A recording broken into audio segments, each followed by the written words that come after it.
están ustedes como apelotonados allí, ¿por qué? ¿Qué ha pasado? Ana, Alberto también, Selva también, Zaira también, Carmen también, Rocío también, Azara también, Pablo también, Violeta también, Teresa también y Carlos también.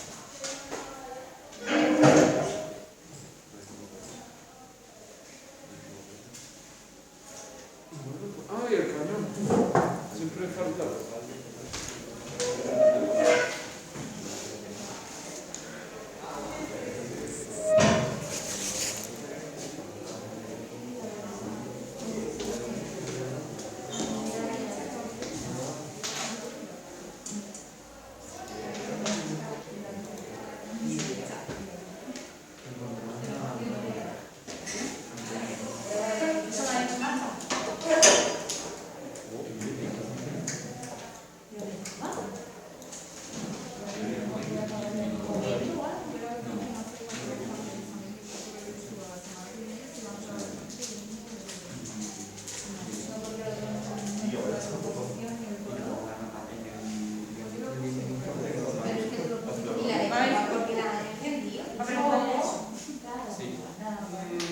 Bueno, ¿quién quiere leer un poquito? Venga, Venga, ¿yo? Venga. Castellanización del nombre en árabe, Medina Azahara, la ciudad brillante, fue una ciudad palatina o áulica que mandó unificar el primer califa de Córdoba, Abderramán III, a unos 8 kilómetros en las afueras de Córdoba en dirección noroeste, a los pies de Sierra Morena. vale, primera idea, era una ciudad palatina. ¿Qué quiere decir eso? ¿Qué era un palacio? Era una ciudad o un palacio para quién? ¿Quién lo manda a construir? Abderramán III. Abderramán III, que es el primero que se autoproclama califa, ¿no? Se siente lo suficientemente poderoso para ser califa. Para autoproclamarse, claro, porque esto decía, bueno, pues voy a ser califa. Diga usted. Si nos, o sea, nos preguntarán quién la hizo y tenemos que poner Abderramán o nos preguntarán el constructor. Bueno, claro, tú dices, el autor no lo sabemos, pero quien mandó construir la obra fue Abderramán III.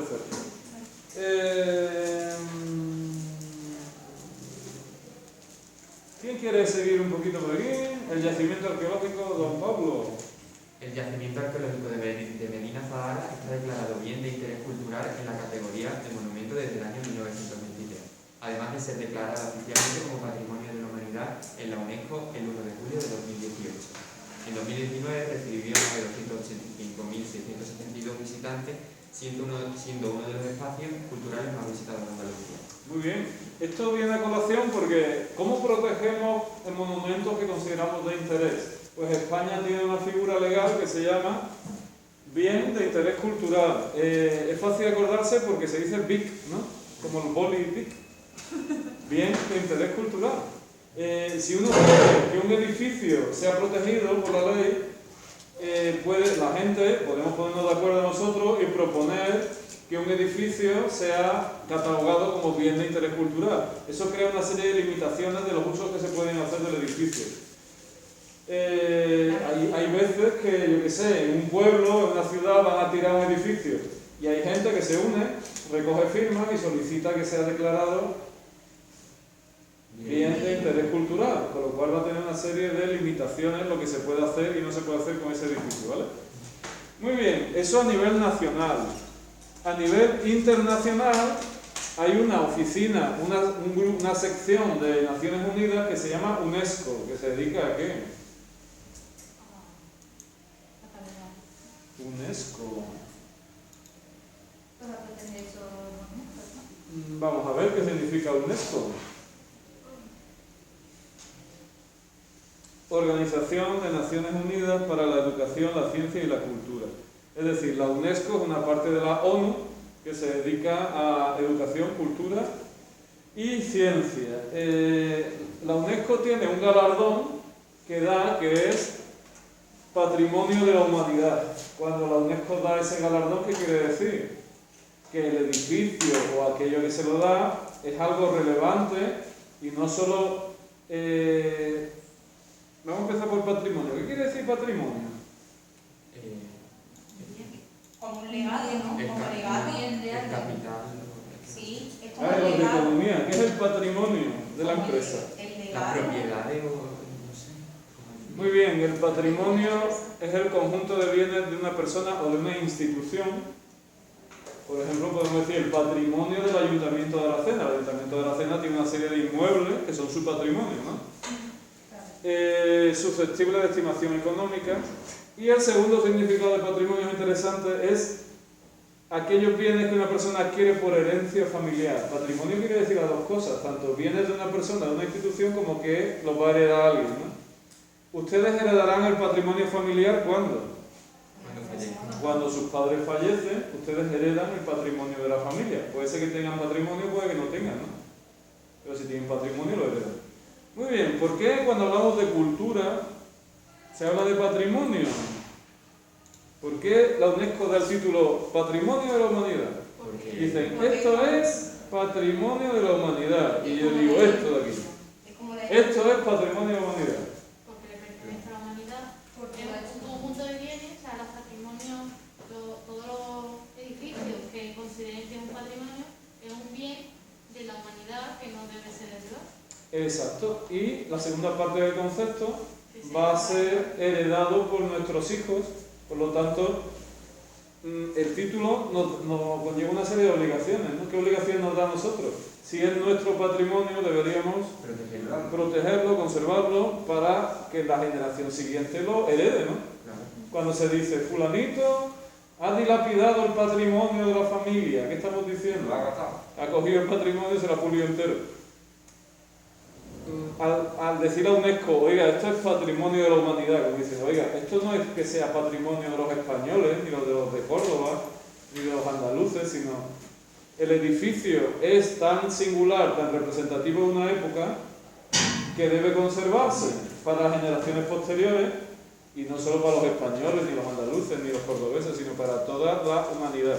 Muy bien, muchos de los edificios que vemos aquí durante el curso son patrimonio de la humanidad.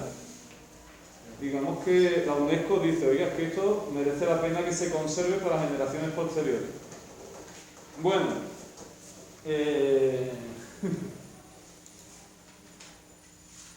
Medina Azahara.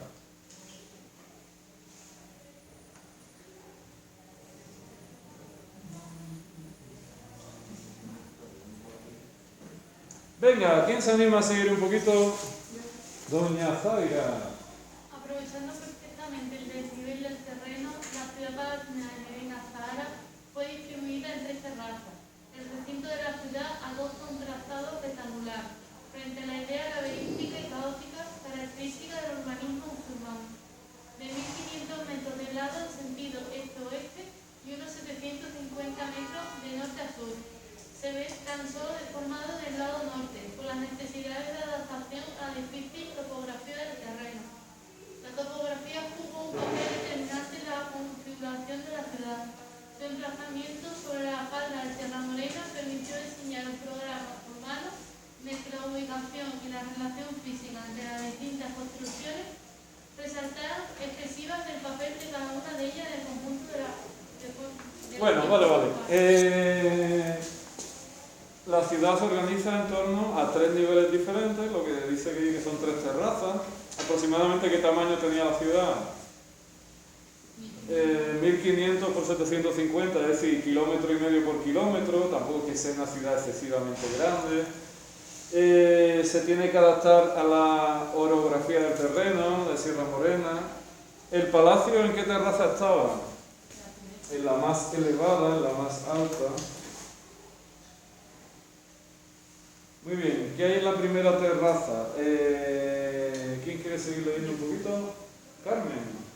Siguiendo la disposición de terrazas, encontramos que la primera corresponde a la zona residencial de Tarifa, seguido por la zona oficial, Casa del Ejército, Cuerpo de Guardia, Salón Rico, dependencias administrativas, jardines, para finalmente albergar a la ciudad propiamente dicha, viviendas, artesanos y la mezquita Aljama, separadas de las 2 terrazas anteriores por otra muralla específica para aislar el conjunto para el niño. La investigación ha revelado una morfología urbana caracterizada por la existencia de grandes áreas no edificadas, vacíos que se corresponden con todo el frente meridional. Bueno, vale. Vamos a ver qué queda hoy de Medina Azahara. ¿Queda mucho o queda poco? ¿La habéis visitado o no? No. Está un poco destruida. ¿Perdón? Está muy destruida. Está muy destruida, pobrecita. Está hecha polvo. Pero bueno, Pero la reconstruyeron, ¿no? La han ido reconstruyendo. bueno, algunas cositas... ¡Oh, qué chiquitita! Algunas cositas se han hecho, pero la ciudad está muy destruida, como dice Selva. ¿Tú has estado? Cuando vayáis a Córdoba, pues vaya tela, no hay forma de ponerla grande. Una visita obligada es la mezquita de Córdoba, pero otra visita muy recomendable es Medina Azahara. Está en las afueras de Córdoba. Vamos a ver ahora. Bueno, a ver, ¿qué me decís? ¿Me decís poco? Porque está muy mal, que no han hecho ni nada. Un laberinto. Sí. Bueno, eso es lo que se conserva. Lo primero que se cae son las cubiertas y después se caen los muros y después, pasado el tiempo, no queda ni nada de nada, ¿no? Tiene como un centro, o sea, como es la distribución, porque se ven ahí los árboles. Pues tenemos 3 terrazas y en la superior tenemos la parte del palacio, ¿no? Bueno, realmente, como vemos aquí, Medina Azahara. Pero ¿y el palacio no queda nada tampoco? Ahora vamos a ver algo de lo que queda, pero no te creas tú que queda mucho. ¿Y ahí quién vivía ahí? Es un palacio que ordena construir Abderramán III en las afueras de Córdoba. Bueno, una ciudad palatina, es decir, una ciudad con un palacio. Como vemos ahí, hombre, no quedan grandes restos de Medina Azahara. O sea, es como una polis. Exacto, como una ciudad-palacio. Queda el pórtico. ¿Qué queda? Vamos a ver. Pues en la planta, en la terraza más alta, queda esto de allí, que se llama el Salón Rico.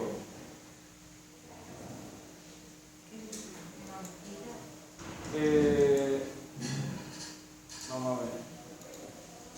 Vale, el Salón Rico de Medina Azahara. ¿Y qué podemos ver? Que tiene elementos en común, alguien lo ha dicho, con la mezquita de Córdoba. De hecho, este apartado se llama Arte Califal, : la mezquita de Córdoba en Medina Azahara. Realmente el peso gordo es la mezquita de Córdoba. La Medina Azahara se escribe menos de ella. Pero vemos que las características de la arquitectura califal de la mezquita se conservan aquí. Vemos arcos de herradura con las dovelas bícromas y además con alternancia, unas decoradas con ataurique y otras no. ¿Qué más vemos? Vemos que los arcos están sostenidos por columnas que presentan basa, tienen el fuste liso. Cuidado porque en Medina Azahara se desarrolla un capitel. Las columnas están como muy descompensadas con los arcos, ¿verdad? Sí. Se ven así como muy... Hay mucho material reutilizado, ¿eh? Se desarrolla un capitel para Medina Azahara que se le ha llamado capitel de avispa o de avispero. ¿Por qué? Porque parece un panal, ¿verdad? Fijaros qué de agujeritos tenían que hacer. El capitel es una versión del corintio, ¿sí o no? Más o menos. Pero simplificada, con sus volutas en las esquinas, sus hojitas de acanto y después con estos agujeros característicos. Bueno, ¿dónde estamos que me he perdido? Aquí. Basa, fuste liso, capitel de avispa o de avispero y los arcos de herradura enmarcados, no se ve bien, pero están enmarcados por un alfiz, decoración típica de los edificios musulmanes, vegetal o ataurique, geométrica y me faltaría epigráfica, pero en algún lado tiene que haber por ahí epigráfica. No tiene lo que tenían los bizantinos. Que tiene como... es una cosa blanca. Cimacio, sí señora, presentan un cimacio, muy bien dicho. Esto también está en la parte superior, y vemos las mismas características, ¿no?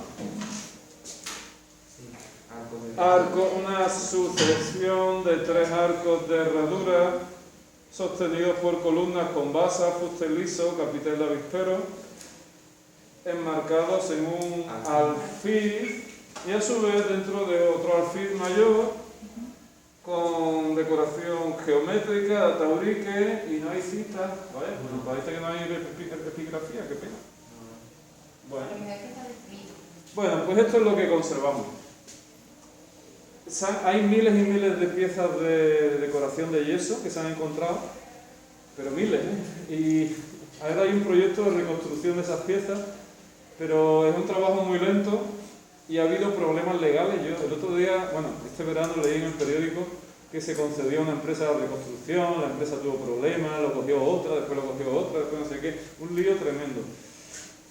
Hay mucho trabajo en Medina Zahara realmente, habría que terminar de excavar la ciudad, no se termina de excavar, reconstruir, pero bueno, todo eso es mucho dinero y mucha inversión. Bueno, pues Medina Azahara. ¿Fácil o difícil? Fácil, sí, que no hay nada que comentar. Hombre, algo hay. Hombre, claro, los arcos y las columnas. Algo hay, pero poco. Hay poco. El siguiente apartado del tema, bueno, ¿Ahí también tiene cimacio o no? Eso no son. esto parece un cimacio, podría ser, sí. Pero, Este es el salombrico. ¿Pero tenemos que decir lo del cimacio o no tenemos que especificar? Bueno, si queréis, lo decís. Muy bien. Arte de los reinos de Taifa. En torno al siglo XI tenemos un edificio en Zaragoza, que es la Aljafería de Zaragoza. ¿Nos suena o no nos suena? No. No nos suena. Bueno, en Zaragoza conservamos una parte de un edificio musulmán del siglo XI, de la época de los primeros reinos de Taifas. ¿Cómo se llama esto? Arco lobulado, arco de lóbulos, arco polilobulado. Y vemos que arcos lobulados sostenidos por columnas con basa, fuste liso, capitel. Y aquí detrás, ¿qué vemos? Arcos lobulados que se entrelazan, como en la maxura de la mezquita de Córdoba. ¿El capiteco de qué orden es? Gran pregunta. Ahí no se ve de los pimientos. Muy bien, cosa curiosa. En la Aljafería de Zaragoza vemos unos arcos nuevos que tienen curvas y rectas. Esos arcos se les llama arcos mixtilíneos, ¿vale? Unen curvas con rectas. El arte musulmán tiene momentos como aquí que es muy barroco, ¿no? ¿Qué quiere decir eso? Mucha decoración, muy sobrecargado. Como hay gente que habla de horror vacuo y horror al vacío. ¿Cómo se llaman esos arcos? Mixtilíneos, porque tienen curvas y tienen líneas rectas. Solamente es un trocito de la aljafería se conserva. Muy bien, si han ido ustedes a Málaga, ¿han ido a Málaga? Sí. Pues del siglo XI también la Alcazaba de Málaga, que tiene una visita, ¿eh? La Alcazaba es chula y es bonita y es interesante. Han puesto en servicio un ascensor, con lo cual antes había que andar mucho, pero ahora se puede subir en ascensor desde abajo. Personas con silla de ruedas o por problemas de movilidad suben hasta arriba en ascensor. Yo lo cogí la última vez que estuve, fue en las navidades pasadas, y la verdad que está muy bien. La Alcazaba de Málaga es muy bonita, desde el siglo XI. En Granada hay unos baños también que son del siglo XI. Curiosamente, los musulmanes heredan la tradición de las termas romanas y lo de los baños, siguen yendo a los baños. De hecho, si vais a Marruecos es muy gracioso ver sobre todo, a hombres jóvenes y mujeres también a veces que van con una toalla por la calle, porque la gente va a los baños públicos a bañarse. Muy bien. Los primeros reinos de Taifa vienen los almorávides, que no tenemos prácticamente ningún resto de la etapa almorávide, pero de los almohades sí tenemos restos, ¿vale? Primer resto importante. Eso de ahí, pero sin las campanas. ¿Eso qué es? La giralda. ¿Qué es lo que era? Una torre de guía. No. Un campanario. No, Era una mezquita. era un alminar o minarete, la torre de la mezquita de Sevilla, ¿sí o no? Sí. Esta era la mezquita principal de la ciudad, la mezquita Al-Jama o mezquita principal. Y los cristianos, cuando conquistan la ciudad, conservan el alminar y ¿qué hacen? Del campanario. Le añaden un campanario, pero estamos hablando del siglo XVI, es decir, el edificio original me lo tengo que imaginar sin esto, ¿va? ¿Somos capaces de quitarlo? Sí. Quitamos esto y ¿qué me queda? Me queda un alminar. De hecho, tiene paralelismo con alminares del norte de África. ¿Habéis estado en Marrakech o no? No, ¿No? No te digo. Pues a Marrakech hay que ir. no hemos tenido suerte. Bueno, ahora viajar está muy difícil. Sí. Sí, la verdad. Viajar está francamente complicado. Si vais a Marrakech podéis ver esto, este alminar de la mezquita que se conoce como Kutubiyya o Kutubía. Vaya. Oh, esto no quiero ir.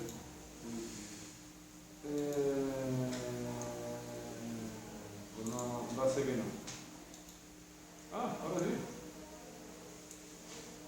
Vale, si nos fijamos, a ver si nos fijamos. ¿Dónde estaba la giralda? Aquí. Bastante parecido. ¿Se parece o no se parece? Hay que quitar el campanario. Es prima hermana. A ver ahora. ¿Se parece? Qué fuerte. Sí. Muy bien, se parecen mucho, ¿verdad? ¿Por qué? Porque los almohades son un pueblo del norte de África, entonces digamos que construyen mezquitas en el norte de África y al pasar a la península y controlar al Andaluz, pues construyen mezquitas siguiendo los modelos del norte de África, ¿vale? Así que la giralda se parece muchísimo a los alminares del norte de África. Que por cierto es muy bonita. Sí, hombre, eso Pero- es muy chulo. Y la mezquita, por allí en África no hay mezquita. Es solo para la mirar. No, aquí está la mezquita completa. De hecho, se llama la mezquita Kutubiyya. Este es el alminar y aquí vemos el muro y ahí estará el patio de las abluciones, la sala de oración y todo eso. ¿Vale? Qué grande esa torre. Vale, vamos a buscar una foto de la giralda con más calidad para poder comentarla mejor. La giralda en realidad es una torre sin ningún fin. No sé Es si- un alminar o minarete. Pero Hoy en día, bueno, y después es se convirtió en un campanario, ¿no? vale. Originalmente era un alminar o minarete. Bueno, yo creo que esta nos va a servir. Y por eso, ¿por qué no se ha destruido el Medina Zahara así? Pues se ha conservado milagrosamente. Esto es un alminar almohade del siglo XII. Y si nos fijamos, podemos reconocer elementos arquitectónicos que ya conocemos, ¿no? Por ejemplo, ¿esto qué es? Un arco de herradura enmarcado en un alfiz. Segundo cuerpo, Dos arcos de herradura. dos arcos de herradura Un arco lobulado. enmarcado en un arco lobulado, enmarcado a su vez en un alfiz. Y si sigo hacia arriba veo pues algo muy parecido, salvo que en lugar de arcos de herradura, ¿qué son? Arcos lobulados. Arcos lobulados. Muy bien. Esto de aquí es un tipo de decoración que son arcos polilobulados que se entrelazan. Ya lo hemos visto en la mezquita de Córdoba, en la feria de Zaragoza, pero aquí son más pequeñitos y son más decorativos, ¿no? Esto de aquí se llama baños de cerca. Vamos a ponerlo en la pizarra porque va a salir también en la lámpara.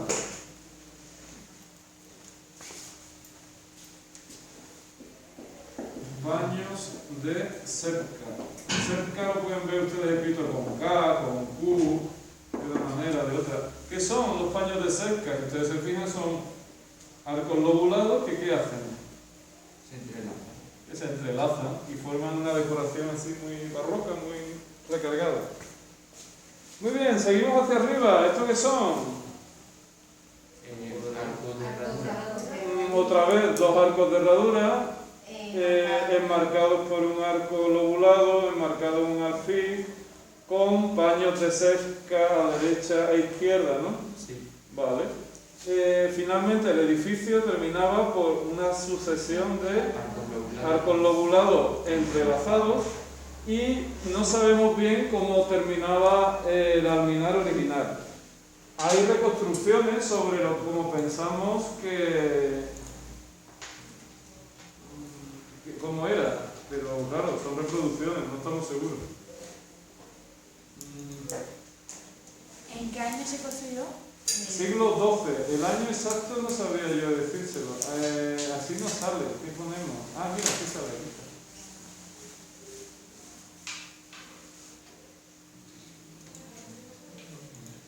Muy bien, ¿cómo pensamos que era la Giralda original? Se creía que era algo así. Hasta aquí sería lo que tenemos, ¿vale? Sí. Tendría, se cree, un pequeño cuerpo superior. Esto sería una cúpula y una bola dorada. Se cree que sería así originalmente. Esto lo quitarían los cristianos y ¿qué hacen? Ponen el campanario, ponen un par de cuerpos más Y el giraldillo. y ponen aquí una figura El giraldillo. que se conoce como giraldillo. Pero si ustedes lo piensan un poco, el giraldillo tiene un significado. Giraldillo.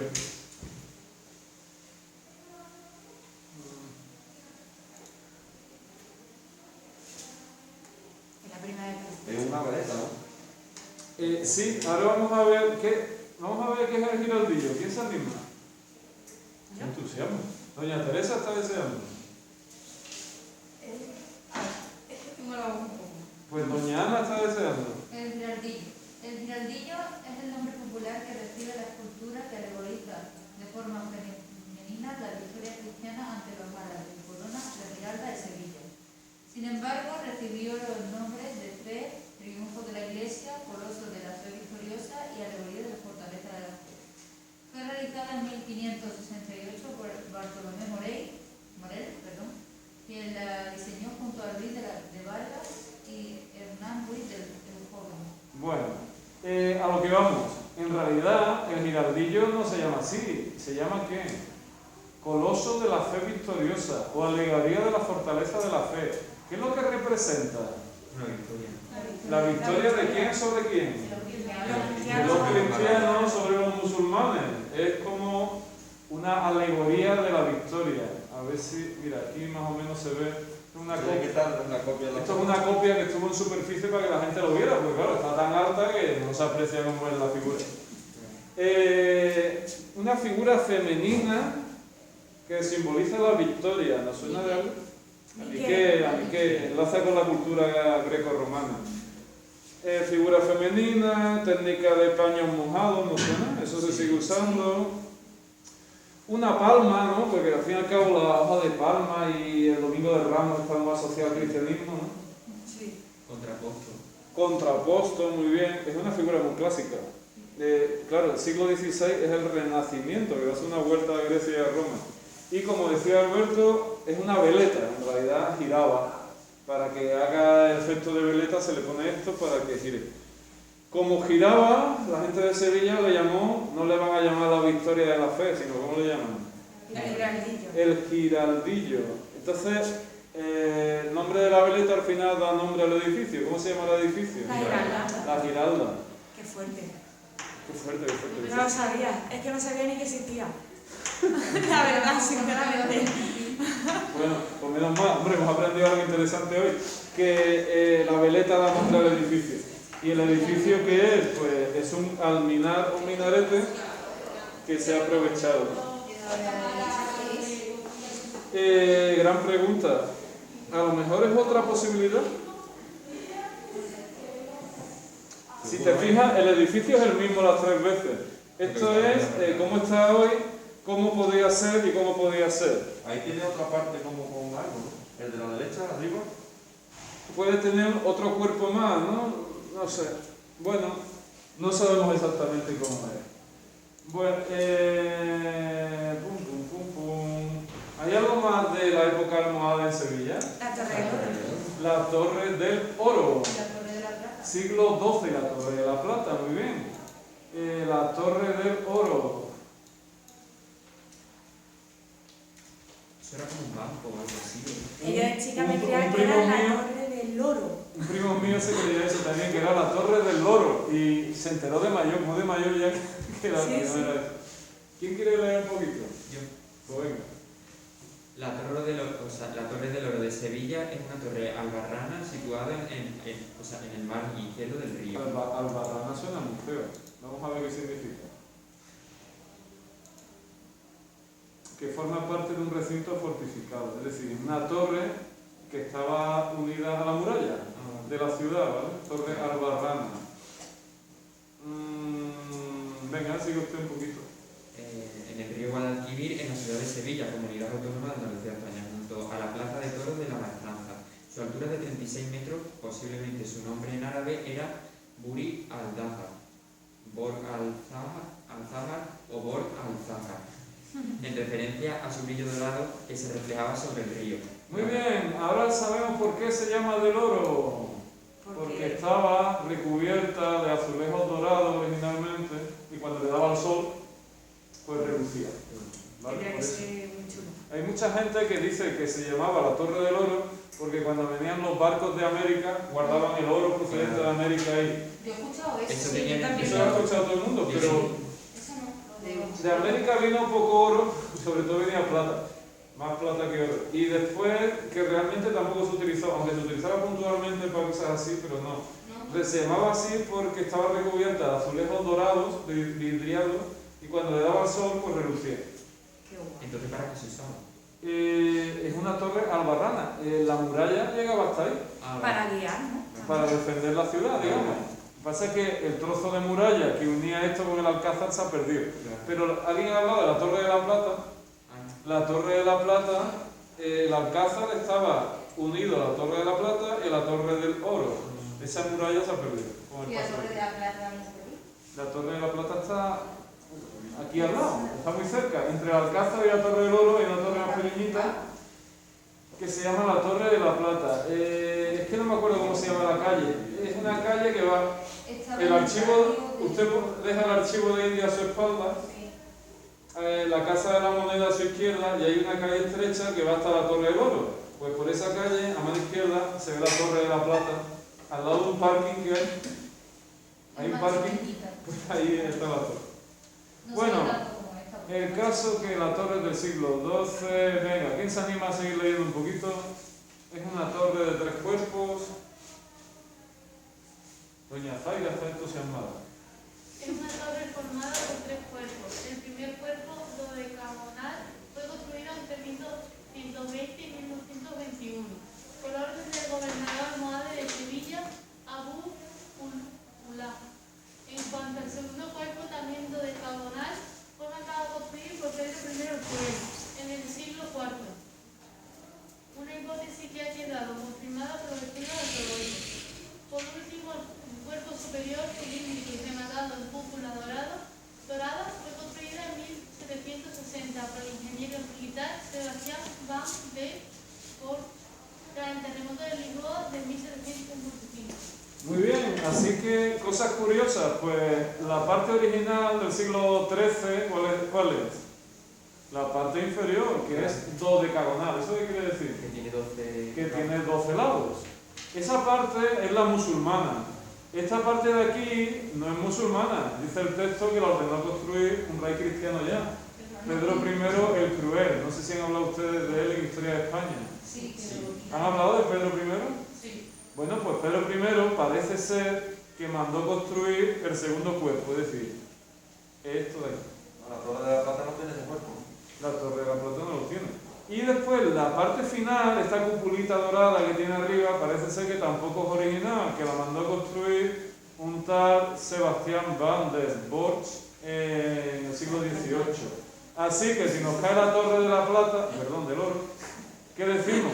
Que en realidad la parte original, ¿cuál es? La planta, el cuerpo inferior, es del siglo XIII, es almohade, lo demás no. Es una torre dodecagonal, que es una torre albarrana, es decir, que estaba unida a la muralla de la ciudad y era defensiva. También se ha hablado de que había una torre gemela al otro lado del río y entre ambas se ponía una cadena que impedía a los barcos pasar, los barcos grandes. también eso se dice, no sé si se ha encontrado la otra torre o no.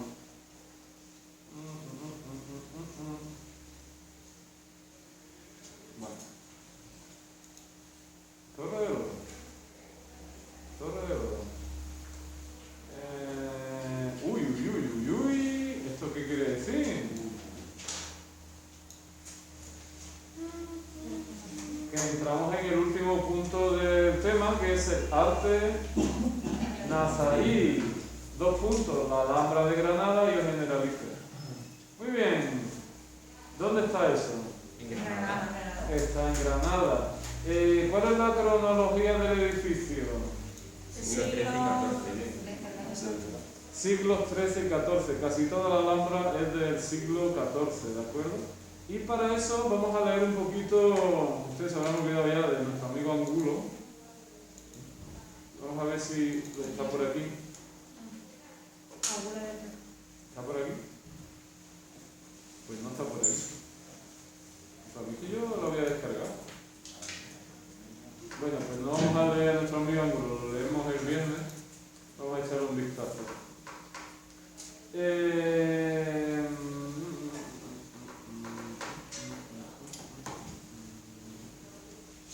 Bueno, por un lado, la Alhambra tiene un palacio, lo que se conocen como los palacios nazaríes, y por otro lado tiene una alcazaba o ciudadela, es decir, tiene una parte militar, que es la alcazaba, de carácter defensivo, y tiene una parte palaciega, que eran los palacios para, digamos que para los emires nazaríes. Y todo el recinto está amurallado. Y tiene una zona ajardinada de zona de recreo que se llama el Generalife, ¿vale?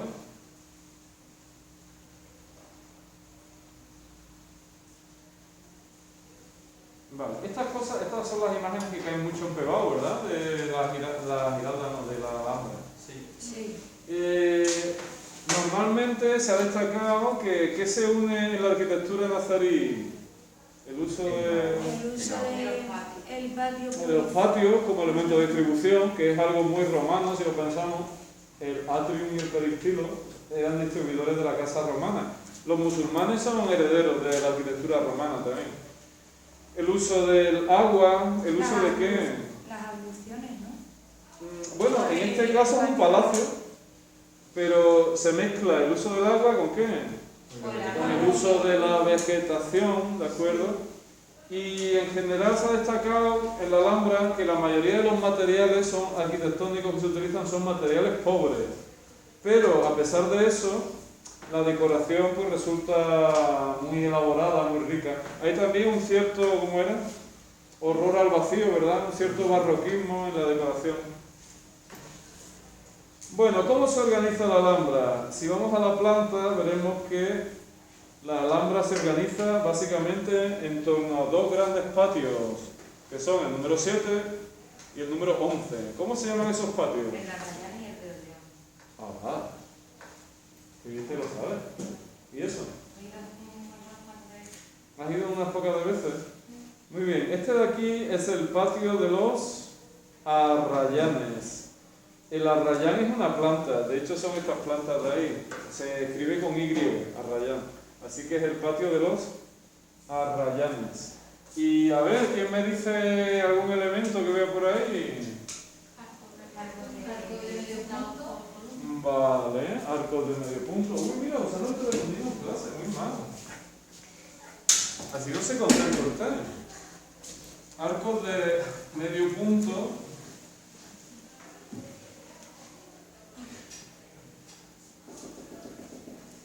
Un poquito elevados. Esto se llama arcos de medio punto peraltados, ¿de acuerdo? Esto de aquí es el peralte. Una sucesión de arcos de medio punto peraltados sobre columnas. Las columnas nazaríes son características porque son son originales del periodo nazarí. Vamos a poner columna nazarí.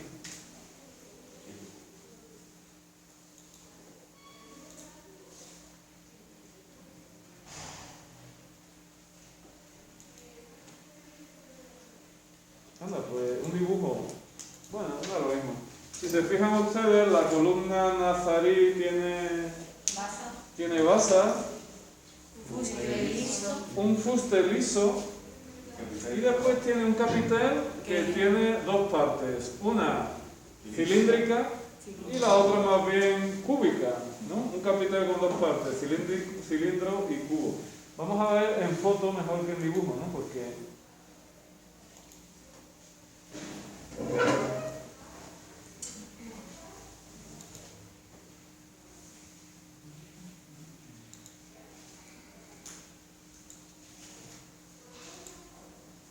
vaya por Dios. Bueno, más o menos se ve, es una columna muy característica que si la vemos pues es evidente. Nosotros estábamos aquí, arcos de medio punto peraltados, sostenidos por columnas típicamente nazaríes. ¿Qué más veo? Los arcos están como... Los arcos están enmarcados en un alfiz.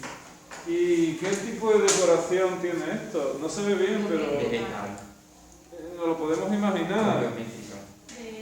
Geométrica, ¿no? Son arcos lobulados que se entrecruzan, son paños de cerca. Y si nos vamos hacia arriba, ahora buscamos una foto que se vea mejor.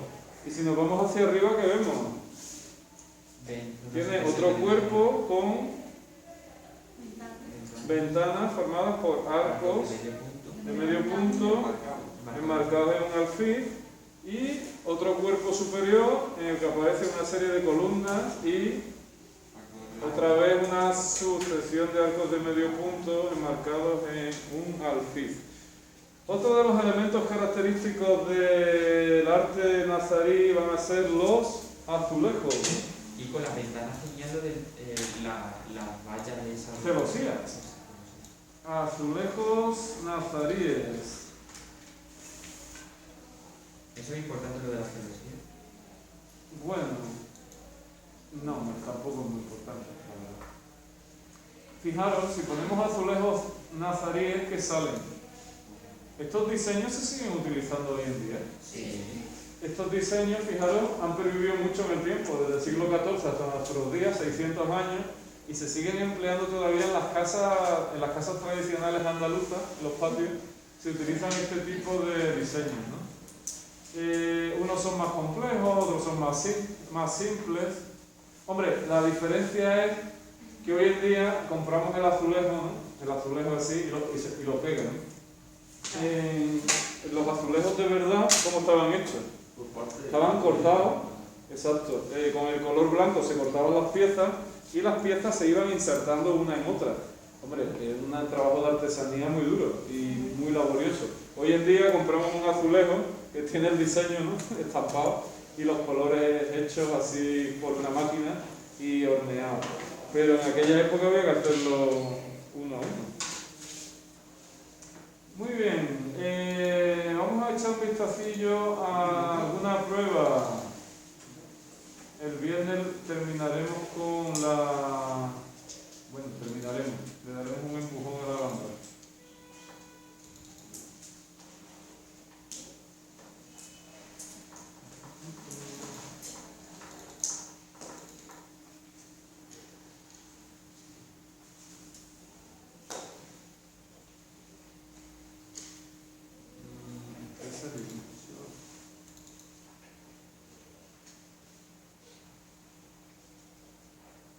Doña Ana, fíjense qué suerte. ¿Cómo se llama la imagen 2A? Es el interior de Santa Sofía. Oh, muy bien. Estilo, doña Teresa. El estilo es el nombre del tema, o griego, o arte romano, o paleocristiano, o bizantino, o hispano-musulmán. ¿Perdón? ¿Arte bizantino? Bizantino, muy bien. Pero no se la han estudiado todavía, pero bueno, ya se la estudiarán.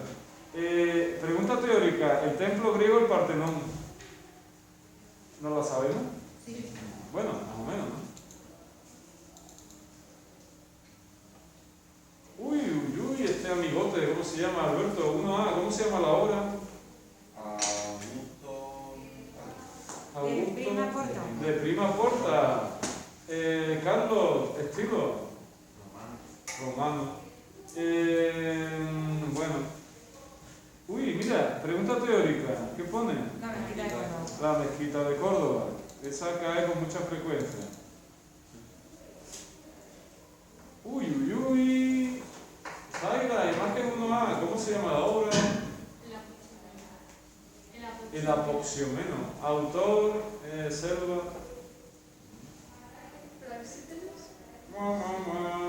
Rebote, Carmen. Fidias. Rebote. Por ahí detrás. Lisipo, muy bien. Cronología. ¿No sabes? O siglo V o cuarto, no hay más. Si no es del quinto, pues del cuarto. Imagen 2A. ¿Cómo se llama la obra, doña Rocío? La mezquita de Córdoba. La mezquita de Córdoba. Pablo, rebote. El patio de los leones de la... Ah, El ¿verdad? patio de los leones de la Alhambra. De la Alhambra. Vale. Bueno. Imagen 1A, doña Rocío. ¿Cómo se llama la obra? La Conde y sus hijos. Vale. Autores, Violeta.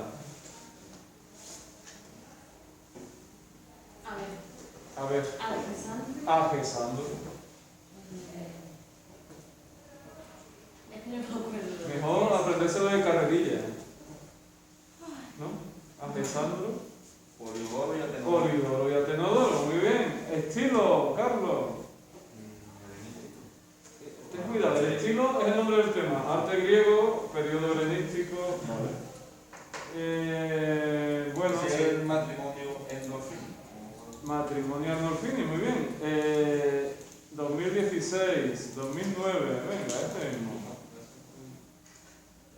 Qué Otra pesadilla. vez con la madre. Arte nazarita, Adambo. Ese que es el... Ese es muy pesado.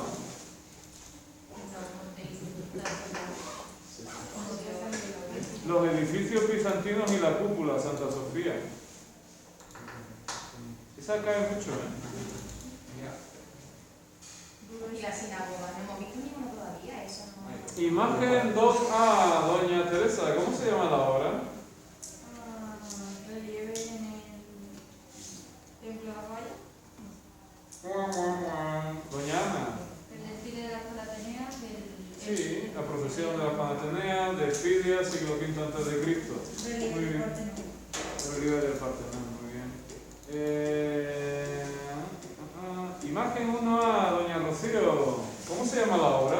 El patio de los leones de la Alhambra. Patio de los Leones de la Alhambra. De pregunta teórica, arquitectura romana, ¿vale? Ah, y el otro muchacho lo vimos en el arte de envasado.